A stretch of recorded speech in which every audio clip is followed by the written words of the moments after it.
We're talking about government policies. We're talking about regulations, rules that government have made to ensure that the society or the economy is working, is functioning. Are you sleeping? No. Are you chewing gum? No. We're talking about government policies. We're talking about rules, regulations that government have made to ensure that the economy is a working economy. So if the economy is not working, if it's not functioning, then there's a problem in the society. That means the state itself is not functioning. We need a functioning organization. We need a functioning state so that things can be the way it's supposed to be. So look at what I wrote about government policies. I wrote, government policies are regulations which government makes to make the economy function. So the economy has to be working. That is the only way we can have a better society, an improved society. So types of government policies, we have fiscal policies, we have fiscal policy, monetary policy, and supply side policy. So we're starting with fiscal policy. What's fiscal policy? I said it is the use of taxation and government spending. And what are government spending? We're talking about subsidy. Taxation are levy we pay because we have produced a good or service. That's taxation, we pay it to government. And at the same time, government do sponsor, government do pay a certain amount of money, or government do finance some things in the public, which we call government spending or public finance. Are you getting what I'm saying here? Government spending is the same as public finance. Is it clear? Because when I ask you what is public finance, it's the same as what? Government spending. And when we talk about government spending, we're talking about expenditures, expenses made by government. Is it clear, please? Great. Is it clear, please? Yes. So, I said it is the use of taxation and subsidy, government expenditure to control the economy. Government expenditure can improve the welfare of the society, which means better standard of living. Government wants a society that is improved, a better society, a society that the standard of living is improving, like everybody is happy. So this is what government wants. And for government to get this, they need to make different policies. Is it clear? Yes. Okay, that's fiscal policy. So we have revenues. We talked about fiscal policy as the use of taxation and subsidy, right? Yeah. Okay, sit down properly. Fiscal policy is the use of taxation and the subsidy. So what is taxation? Taxation is government levy that is being imposed to those that are producing goods or services. We have to pay government certain amount of money because we are producing a good or we are rendering or providing a service. Is it clear? Yes. So let's check tax revenue. I wrote, these are revenues made by the government through the imposition of tax. So government tax revenues are revenues made by government because government has imposed tax. Do you get what tax revenue is here? Government revenue. Revenue that government has made, the money that government have made through the imposition of tax. Is it clear? Yes. Examples of tax revenue, we have income tax. What's an income tax? I wrote, this is the kind of tax paid on the amount of money made by an individual or worker. So as an individual, you make money. So part of what you make, you have to pay tax on it. So income is the amount of money you make as an individual, right? Mm-hmm. So when you pay tax on what you make as an individual, we call it income tax. So income tax is part of government revenue. Is it clear? Yes. We're talking about tax revenue, which income tax is an example. And what is income tax? Tax is paid on your income, on the amount of money you make as an individual. Is it clear? Yes. We go to corporation tax. This is the tax paid by firms on the profit they make. As individuals are paying tax, same goes to private firms, public organizations, they pay tax too. Public limited companies, they pay tax. So taxes they pay is based on the profits they make. So when you pay tax on the profit you make, we call it corporation tax. Is corporation tax clear? Yeah. There's a difference between corporation tax and income tax. Income tax is the tax you pay on the level of income you make. Corporation tax is the tax paid by businesses because they made profits. Do we understand the difference? Yeah. Good. The third one, inheritance tax. What's the last word? This one, Yeah. tariff. I'll get there. We have inheritance tax. What is inheritance tax? I wrote, it is a tax received on the property of a deceased person, someone who has died, who has a lot of property, who has property. So the property he left behind or she left behind, when people pay tax on those property, we call it inheritance tax. Do you understand? The property will be willed to someone.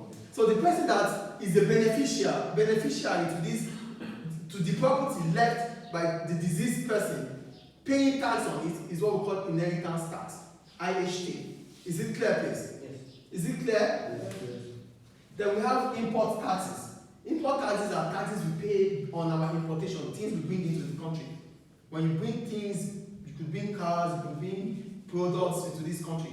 So whenever you do that, you pay a taxes of importation to the government. Is it clear? Yes. So these taxes are all sorts of government tax revenue. So they could ask you in the exams, what are government revenue? Taxes are government revenue. And there are different types of taxes, like I said earlier. We have the income tax, corporation tax, inheritance tax, importation tax. Income tax is tax you pay because you have received certain amount of money, because you're working. Corporation tax is the tax paid by firms because of the profits they make. Inheritance tax are taxes you pay because you are a beneficiary. You are a beneficiary to certain property of a deceased person. Then importation tax is the tax you pay based on the fact that you bring in importation, or you bring properties or products from abroad. Is it clear? That is about taxation. We are still talking about fiscal policy, which is what the use of what? The use of taxation and government spending, which is part of government spending, which is subsidy. So what do government spend on? We said the government. We are paying tax to government. What do government use this tax for? Government use this tax on the following I'm going to read now. Please look at the board. So government spending, I wrote, this implies to expenses made by government in terms of financing different projects in the society. So the government will finance projects. The government will spend on public things that are going to be beneficial to the society. So when government spends on these things, then we call it government spending on public finance. Public finance. How did they start spending? They would have received revenue from tax. So tax revenue will lead to what? Government spending. Do we get it? Yes. Tax revenue received by government will be spent to the public. Do you understand now? That's why when you see this, they wrote tax revenues, government spending. So all these tax will go in terms of money, and the money will be spent to the society. Is it clear? Yes. So look at what I wrote here. I said, in terms of financing different projects in the society, this public finance will be on, well, healthcare, education, defense, roads, and state benefits. All these things, government will spend on them. Why? Because government wants a better society. Government wants improved standard of living.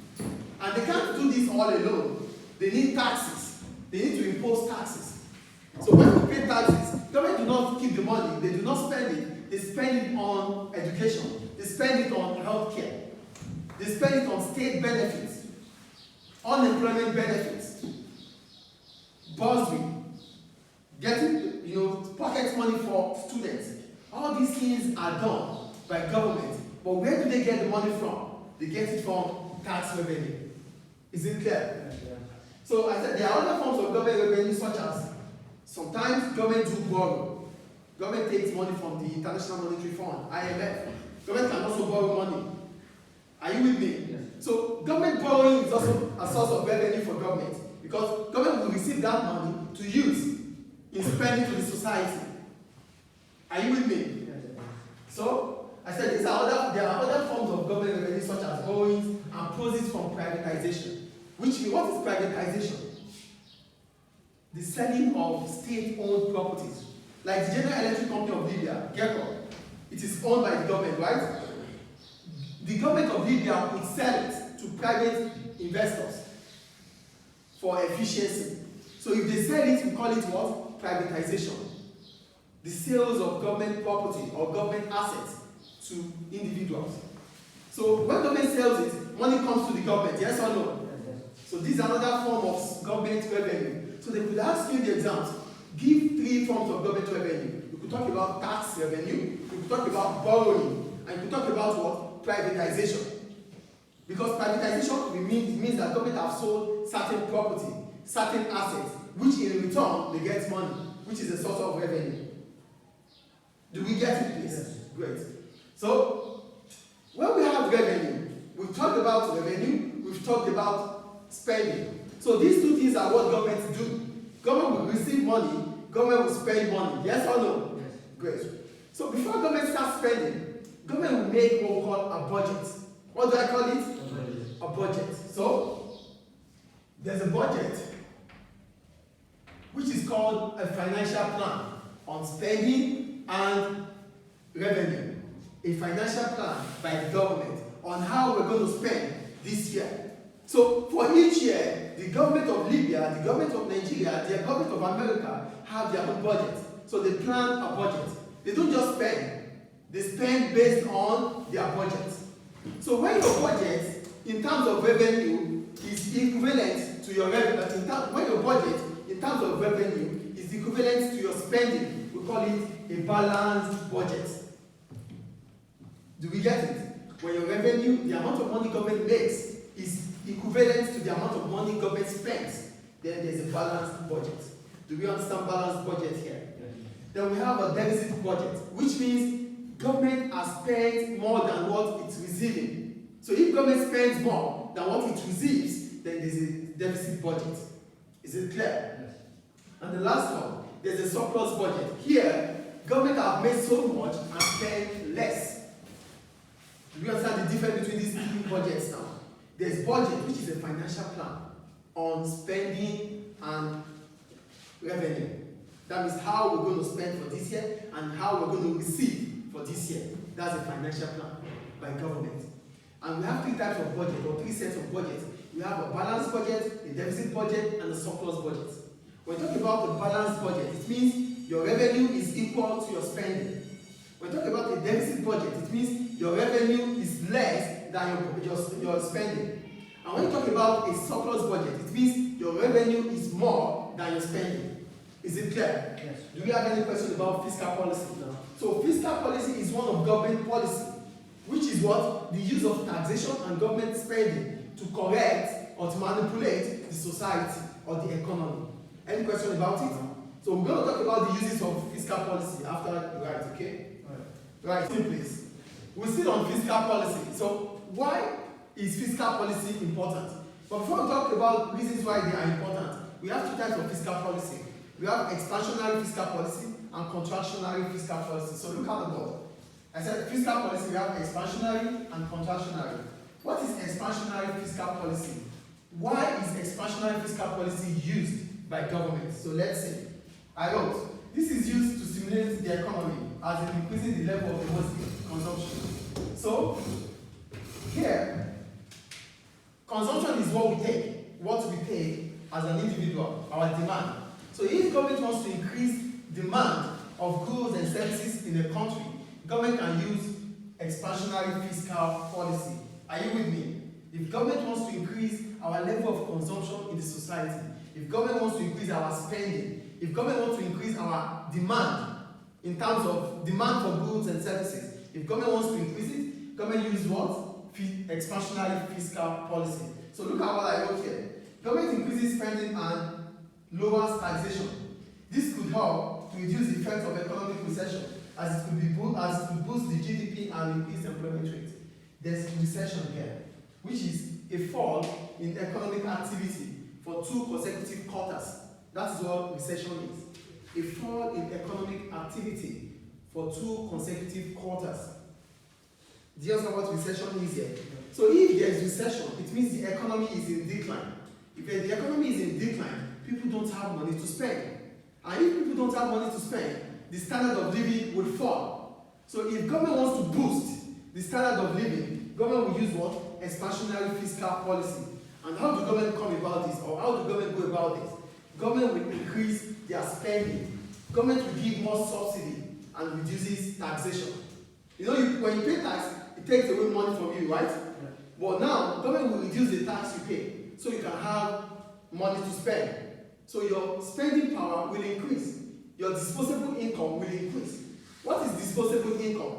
The income that is left when you have paid your taxes, you have paid the interest on loans, the money that you could save or you could spend. That is what we call disposable income. So if government wants to increase your disposable income so that you can spend more, government will use what? Expansionary fiscal policy by reducing your tax, increasing subsidy. And when subsidy increases, it means prices of goods and services will what? Will fall. Because firms' cost of production would have fallen, then they will have costs to sell at a lower price. And remember the law of demand. The lower the price, the higher the quantity demanded. So because government has increased the subsidy, government has increased spending, which is subsidy, prices of goods and services has fallen. The demand for goods and services will rise. Is it clear? Expansionary fiscal policy. Government wants to increase our spending power by reducing taxation so we can have more disposable income, by increasing spending or subsidy so that prices of goods and services would have fallen to become affordable. Is it clear? Yes. Is it clear, please? Yes. Then we have contractional fiscal policy. Here, government is the opposite of expansionary. Government wants to reduce our spending. Are you with me? Yes. So if government wants to reduce spending, government will use contractionary fiscal policy. Why? Government might do this to correct inflation. When there is inflation in the society, that means a persistent rise in the prices of goods and services. If prices of goods and services increases constantly, government will use contractionary fiscal policy to correct it by doing what? Increasing taxation. So when government increases taxation, we spend less. Yes or no? Yes. Yes. Because we have less disposable income. And when we spend less, businesses will have less revenue. As a result, businesses will want to sell their products cheap because people are not buying. Do you see how government is trying to correct inflation here? Prices of goods and services are increasing. If prices of goods and services are increasing, government will use contractionary fiscal policy to correct it because there's inflation in the society. And when there's inflation in the society, demand pull inflation, government can use taxation and increase in taxation to correct it. How? If taxation increases, disposable income will fall. We won't have much money to buy.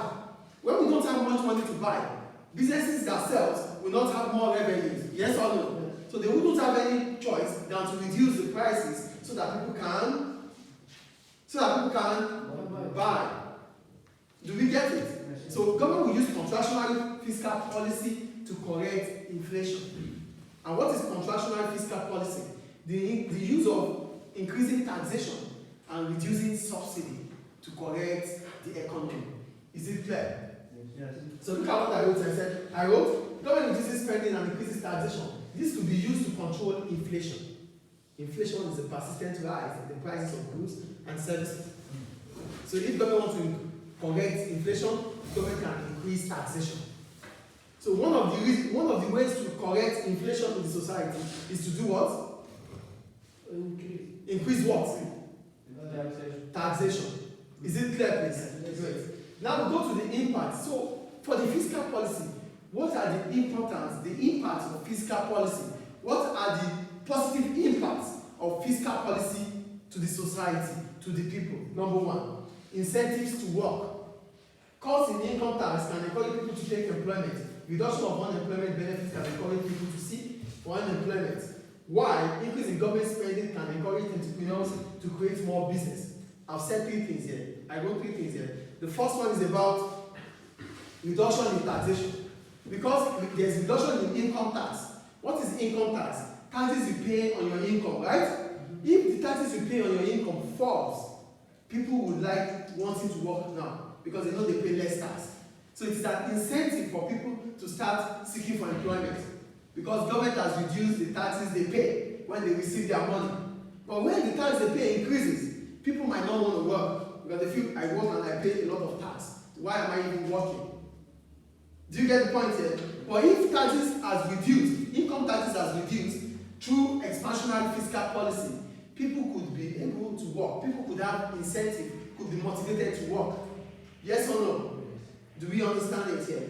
Expansionary fiscal policy, which is part of fiscal policy, can be an incentive for people to work.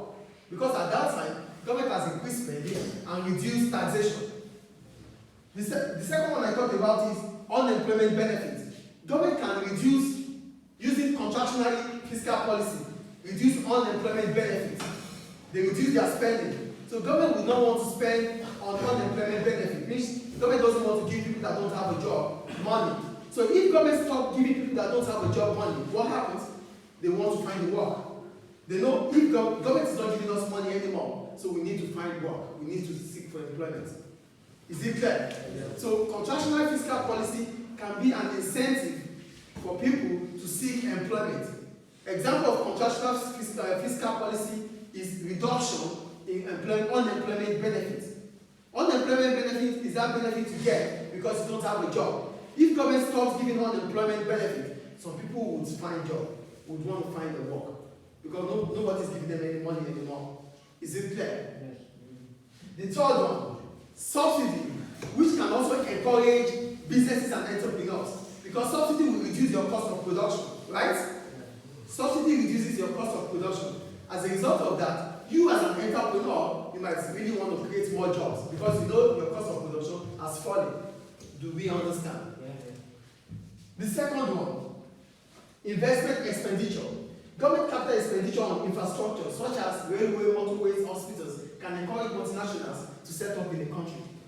If this country has electricity, if this country has railroads, if this country has water supply, if this country has good roads, multinationals might want to establish in this country. Yes or no? So, yeah? Multinationals. Multinationals are companies that have their head office in one country and have different branches across the world. Yeah. So if the country is working, if the country is functioning, a lot of multinational companies will come into the country. Yes or no? Yeah. So government, through expansionary fiscal policy, the economy will be fine. Investment expenditure. Why do you think the government of this country is repairing the roads? Why do you think the government of this country wants electricity to be stable? Why do you think the government of this country wants water supply to be flowing? Because if these things are working, if the health sector is working, a lot of people will come into the country. A lot of businesses will set up in the country. Is it clear? Great. The third one, human capital expenditure. When we talk about human capital expenditure, we're talking of government spending on the workforce, people that are working, by training them and educating them. So if government spends on education and training, what does it do? It improves the people. Yes or no? And when the people improves, what happens? It increases their productivity. It improves their skills. They will become more efficient. Do we understand fiscal policy here? So with expansionary fiscal policy, government will spend more on education and training, which makes people to become better. The workforce will become more productive, which helps the society. Yes. Is it clear? Yes. As much as these are the advantages of fiscal policy, there are problems with fiscal policy too. So what are the problems of fiscal policy? Number one, recognition lags. What are lags? Slow pace. Things are not moving the way they are supposed to move. Are you with me, guys? Yes. So when we talk about recognition lags, I said there's a time lag in recognizing that government intervention is needed to affect the level of economic activity. There's time lag. Because it is government. Government does not just work. They work with a budget. So because government works with budget, there is time lag between understanding that we have to intervene in the society or we don't have to intervene. Government does not know the right time to intervene or the time not to interfere. Why? Because it is government. They are not entrepreneurs. Do you know what I'm saying here? They are not businessmen. They are government. They might lack the expertise to understand how economy works. As a result of this, they don't know when to move or when not to move. Do you understand what we talk about recognition lag here? There's time lag between recognizing to take decision about taxation or not to take decision about taxation. Government does not have they don't know the right time. Because those in government might not have experience or expertise about economy. So their decision might be too slow. Is it clear? Is it clear, please? Yes. Administrative lags. There is time delay between implement appropriation, implement appropriate action, such as tax changes. Here, there are people there that works in government, but they don't know when to increase tax or when to reduce tax, when to bring up subsidy, when not to bring up subsidy. They don't know. So because this time is not appropriate, it might fail the economy. When they don't do it at the right time, the time to increase taxation should be done at the right time. The time to reduce taxation should be done at the right time. The time to increase subsidy should be done at the right time. So there's time lag between the understanding of the appropriate time to increase tax, not to increase tax. Do you understand administrative lags here? Yeah. Administrators, they are there, but they don't know the time to increase it. They don't know the time not to increase it because they don't have expertise. It's government. They are not entrepreneurs. They are not businessmen. Decisions of businessmen will be different from the way government will take decisions. Yes or no? Yes. Do you understand administrative lags here? Yes. The third one, impact tax. There is time lag between implementing fiscal policy and seeing the actual effect on the economy. If government takes decision about taxation today, it does not mean the society will start working today. If government takes decision about subsidy today, it does not mean things will start being cheap today. Do you get it? Government might take decision about subsidy to increase the prices of goods and services, but people will say, no, we're sorry, it will be on the new products we bring to the country, not the old ones we bought. Do you understand what we mean by impact tax here? If government said the price of cars should fall, that we are paying, people will say, I'm sorry, government, I have paid so much money on the cars I have right now. So the impact will be when I buy new cars to the country, not the old ones. Do you understand what we mean by impact tax here? So government decisions does not happen, is not implemented immediately. Government will take the decision, but the decision would not start being effective right now.